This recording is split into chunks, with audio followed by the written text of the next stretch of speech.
What is up, everyone? Welcome to round 4 of the Portland Monthly Premodern Paper Magic Afternoons October 2025 tournament. We got 2 awesome decks to show you, so let's just get into it. First up, we have Wes with this super sweet mono black zombie brew. This list is actually running a few things we don't normally see in zombies, and those are Zombie Master and Evil Presence. Zombie Master giving all your zombies regenerate, and Swamp Walk, Evil Presence, basically a pseudo land destruction, a little mini contamination. Target land now becomes a basic swamp. Being able to make your entire army unblockable seems pretty good, especially when you're running such efficient threats as 4 of Carnophage and 3 Sarcomancies.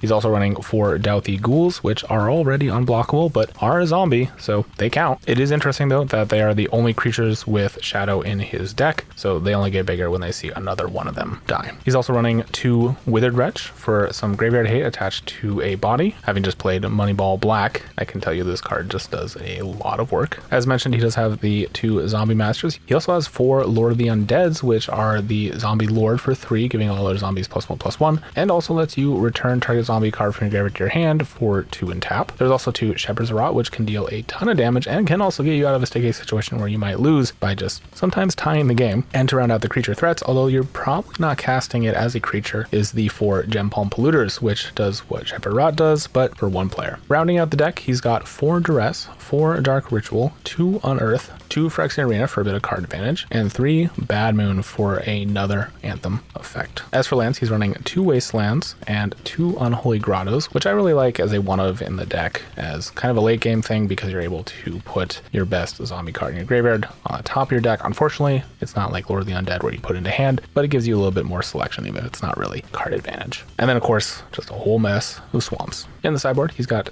the 3rd and 4th Evil Presence, the 3rd and 4th Withered Wretch, 4 Engineered Plagues, 3 Glooms, and 2 Perish. Very solid looking sideboard. This deck is super sweet. It's very low to the ground. I do like the Phyrexian Furnaces in the deck as a way to keep your hand full because this deck does tend to dump its hand pretty early, and if the opponent has a way to interact with it, it does run out of gas pretty quick. I do almost wonder if there should be at least 1 Graveborn Muse in here because it is a zombie and it is a Phyrexian Arena on a stick. Maybe 2, I don't know. Anyway, this deck looks awesome. I can't wait to see how it plays out. But before then, who's he playing against?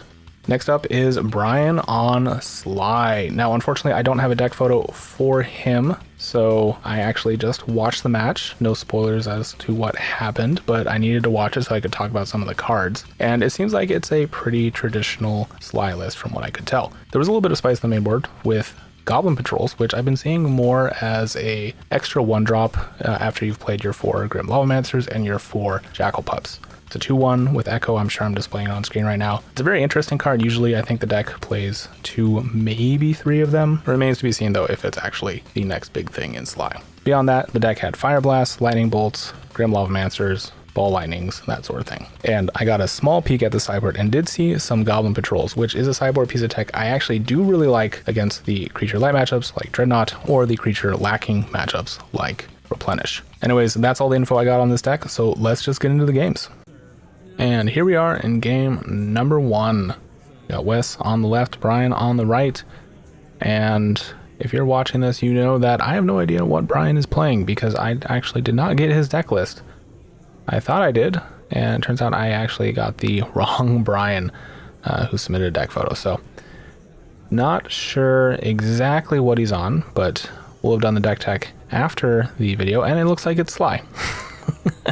All right, we got Mono Black Zombies versus Sligh. This is actually a very rough matchup for Wes, having a lot of cards that he owns that deals damage to him. The Carnophages and the Sarcomancies can be very relevant, but it looks like Brian does not like his hand and is going to look for a better 6. So we'll cut to when he has a keepable hand. Brian looking for that 6 here. We'll see if he finds it. Burn decks usually aren't mulliganing unless their hands are extremely bad, and I think maybe he was just missing enough lands, which the burn deck does not want to draw too many. However, at least 1 is good. He found 1. I think that's doable for now. Gonna put Incinerate back.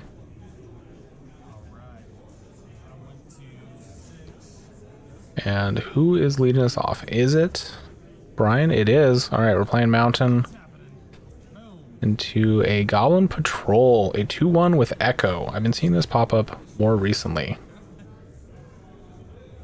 as a accompaniment to the Jackal Pups. All right, how about a Duress? You see a Grim Lavamancer, a Mog Fanatic, Fire Blast, and Cursed Scroll. I think here you take the Fire Blast. Free damage at the end of a grindy game is... Well, okay. I mean, reoccurable damage is relevant too. At least you know your opponent has Fire Blast, but, you know, the Sligh players always have Fire Blast. Alright, Brian, remembering to pay the Echo cost there on the Goblin Patrol.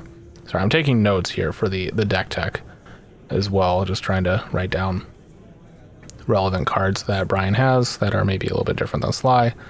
Goblin Patrol being one of them, than stock Sligh, I should say. Alright, there's a Bad Moon for Wes. And does he have 2 Dark Rituals? No, wait, does he have 3? Are we going to see the most busted Dark Ritual turn ever? Does he have anything relevant he can play out with all those Dark Rituals?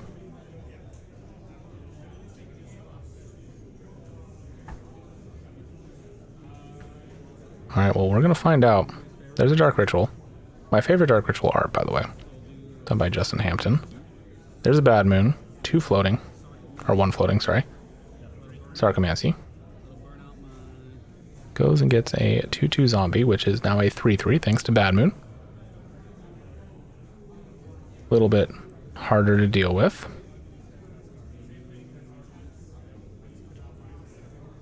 And are we doing anything else with that mana? No, I'm just going to say go. He actually had enough mana with those Dark Rituals. He could have played out the Gem Palm Polluter, which is a decent sized creature. I mean, it might be relevant.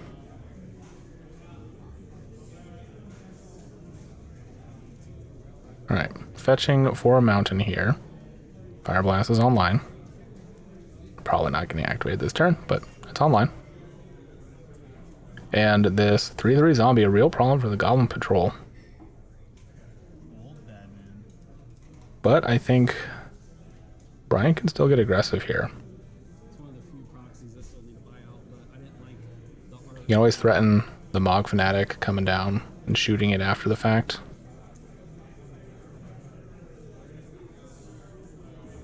Alright, yeah, gonna get in for 2. I mean, it would be a 2 for 1, but if he can keep that Sarcomancy from triggering, or to keep triggering, I should say, that's can be a lot of damage for sure. Alright, there's the Mog Fanatic. Say go. Or do you play out the Grim Lawmancer? I think you still play out the Grim Lawmancer, right? Unless you're bluffing a shock or a bolt. Unless you actually just have a shock or a bolt. Yeah, Gem Palm Polluter is a 4-3 for 6, which is not great. But with Bad Moon, it's 5-4. That is a lot harder to kill. And if West does still have double Dark Writ, that might be the play. He did draw a Duress, though. He might be thinking about Duressing here. Suspiciously leaving 1 red open, not playing out the Grim Lavamancer that West knows he has. Zombies is one of the ones I've wanted to build for a while. It's just everybody knows me as the Duress Cabal Therapy player here. West in the tank here a little bit. Deciding if he wants to fire off this Duress. Probably makes sense too. Yeah. You see a shock. That makes sense. Alright, so you can pick a shock or a fire blast or the Lavamancer.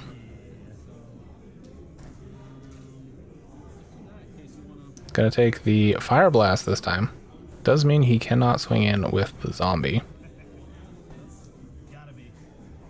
I mean, I suppose he could.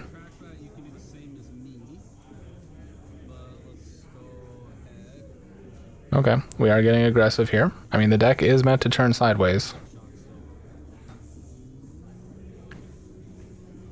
And that is a decent amount of damage that won't be going to his face if Brian does spend 2 resources to take care of the zombie. Oh, and draws the Incinerate. And that is 3 damage to the zombie. Okay, very interesting here. That wasn't actually a second Dark Ritual that Wes had, but a second Bad Moon. I could see a world here where you Dark Ritual for the Bad Moon and the Duress. In fact, maybe even Bad Moon first, force Wes to sack a Monk Fanatic and a Shock.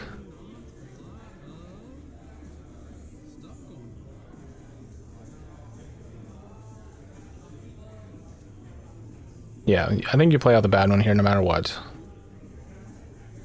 I also have not been keeping track if... Okay, just cycling for 0. Does find a Lord of the Undead. Little ritual here. For the Lord. It is a 3/3. It does not buff itself. It's errated to say all other zombies get +1/+1. Wes, you're going to use this dice just to represent what gets buffed. To me, that's a bit more confusing. I usually don't use dice unless it represents +1 counters. Anthem effects is assumed. All players are aware of them. But as long as both players are in agreement about what it means, then I think that's fine. There's a Shock on the Lord of the Undead, and then another Shock. Yep, and then, oh, the Monk Fanatic. Okay. Get in for 2 with the Golem Patrol. Play out the Grim Lawmancer and say go.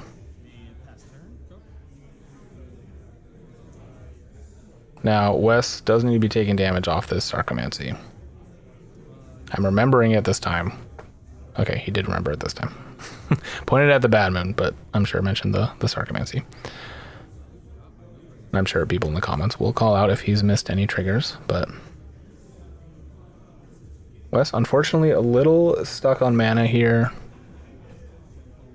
He's going to cycle another Polluter for 0. Gonna say go. This is the downside of the Sarcomancy. Like I said, Sui Black also plays Sarcomancy and Carnophage, and those 2 cards are a bit tough for a deck that really needs every single life point against a deck that's looking to take every single life point as fast as possible. Golem Patrol getting it for 2. West down to 7. Say go. Lawmaster can be activated at any time. Wes is currently looking at 4 damage at instant speed. Alright, there's a Bad Moon. That means pretty much nothing. Oh, did he take the point off his target? No, he did not. Alright, down to 6. There's 4. Can you stop the Goblin Patrol next turn?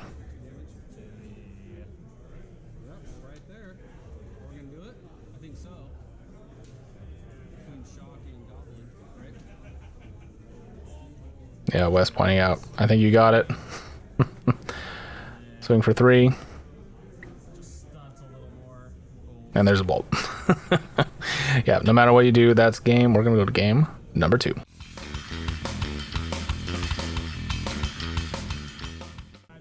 Okay, here we are in game number 2. I'm not entirely sure what Wes brings in here. I am always a fan of bringing in some amount of engineered plagues. For ball lightnings, naming elementals is pretty big. Just being able to keep 6 damage off the board is nice, especially in mono black. But looks like Wes does not like his hand. So we're going to cut to when he has a keepable hand. And in fact, both players actually decided to mulligan here.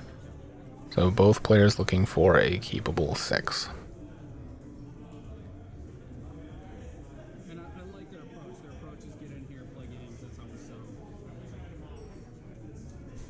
But yeah, other than the engineered plagues, I'm not sure what Wes brings in. I'm not sure what Brian brings in either, to be honest. Mostly because we don't have his deck list. But even in a mono red deck, another one lander. I mean, it worked out well last time. It looks like Brian is going to keep. And Wes does not. Well, he's got a one lander too, I think. Yeah. All right. Both. Oh no, two landers. There's the grotto. Okay. Wes is going to keep. Start off with a Carnophage this time. Now, I'm bad at Magic. Many commenters will attest to that. But apparently I'm bad at reading too, because for the longest time I thought Carnophage just said tap it unless you pay one. Or sorry, no, it just said that you pay a life no matter what. Only within the last like 3 years I read it again. Goblin Patrol here for Brian. I read it again and I'm like, oh wait, I can tap it and not pay the life. But why would you ever want to do that? Well, in specific instances, especially against mono red, maybe leaving it untapped. We're getting a little bit of a peek at the sideboard here. Goblin Cadet is actually in the sideboard. Write that down, write that down. And as well as some Price of Progress. Goblin Cadet, not good against creature-based decks, notably. In fact, you only bring it in against stuff like Dreadnought or Replenish or... Okay, we're going to see a Duress here.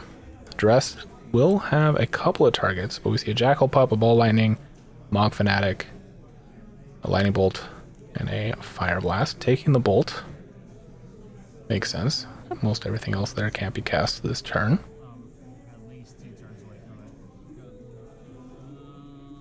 And not swinging in.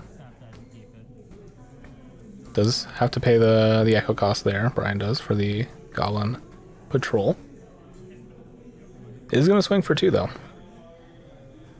And that is an interesting trade. I think Wes should have blocked there. If you're going to pay the life to leave it untapped, but you're not going to swing it in because you're worried about trading. I mean, it kind of depends on what's in his hand, but he's now lost 4 life to this Carnophage, and he could have saved 2 of it. Actually, 3 of it, technically. And against burn, each one of your life points matters, so I know Wes does sometimes watch these videos. I think that's definitely something worth considering. Unless you're really just trying to outrace burn, but that is very tough to... Ooh, there's an Evil Presence. Alright, that is now a swamp. That is actually pretty big. Alright, gonna get in for 2 here.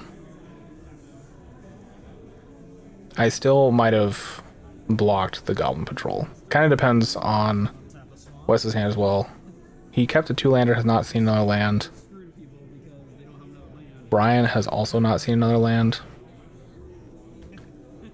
There was actually a moment there where Wes could have, assuming he had the Evil Presence in hand, which I don't know if he did, he could have Evil Presence the mountain before the Goblin Patrol Echo Cost came up and killed the Goblin Patrol, which would have been the sickest move ever caught on camera, in my opinion. But both players are a little hamstrung on lands and just hitting each other for 2. I think you do want to block this Goblin Patrol, especially now with the bad moon. Okay, no, just swing it in. Yeah, I think you're benefited by trading because you're taking 3 a turn. Now your opponent's taking 3. Oh, there's a mountain. All right. We can get a Jackal Pup in here. Is that 2 Fire Blasts? Oh no. A Mog Fanatic's not bad either. You can chump block and shoot for 1. This is really a game of what's going to be, I think, coming down to single digits.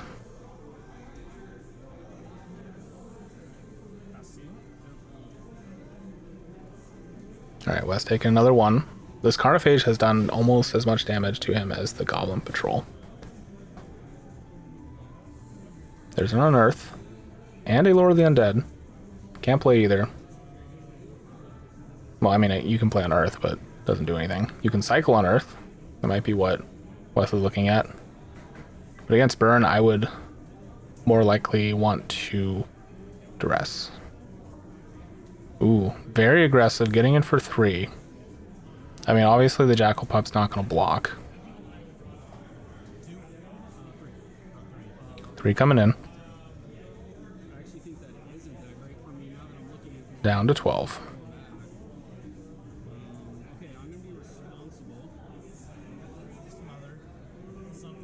Tapping 2. Okay, to cycle the Unearth. Maybe just wanted to find out a land. Being able to play out the Lord of the Undead would be kind of huge. But he did not find a land. In fact, he found another Lord of the Undead, I believe. Well, one step closer to another land. However, was that 3 Lord of the Undeads? Okay, there's another mountain. I think this is just game then. That is 4 damage. Plus... Well, actually, is it? No, not quite. It's 1 short. You can play out the Mog Fanatic. If Brian has a shock or a bolt or something, it's game, thanks to the Fire Blast. But I believe those other 2 face down cards are Fire Blasts. I think we got a sneak peek at those. And that's what I saw. One thing I do want to call out, since we don't have a deck photo for Brian, is that the majority of his deck is actually gold bordered. And that is super sweet. I almost want to see him take a golden Sharpie to the rest, or some masking tape and spray paint. Complete the look. Alright, we're getting in for 4. Then Mog Fanatic. Don't forget to take the 4, Wes. Yep. Down to 6. Wes thinking he was just going to be dead. But no. Now, do you pay for the Carnophage? See, here's the tricky spot. This Carnophage has, yeah, you've been paying for it the whole time. Might as well pay for it now. That is actually lethal. Wes paying for the Carnophage, sealed his fate. Mog Fanatic can shoot him for 1. Fire Blast does the rest. Oh, but he does get to play out his Lord of the Undead, one of 3 copies in hand. And I think Brian's just humoring him at this point. There's no way for Wes to deal 11 points. He will be swinging in for 4, but no, it's just going to pass. And Brian just going to take an extra turn. Might as well. Your opponent's tapped out. You can do this however you'd like, but I think the line still is just the Mog Fanatic for 1, Fire Blast you for 4. And I would not swing in.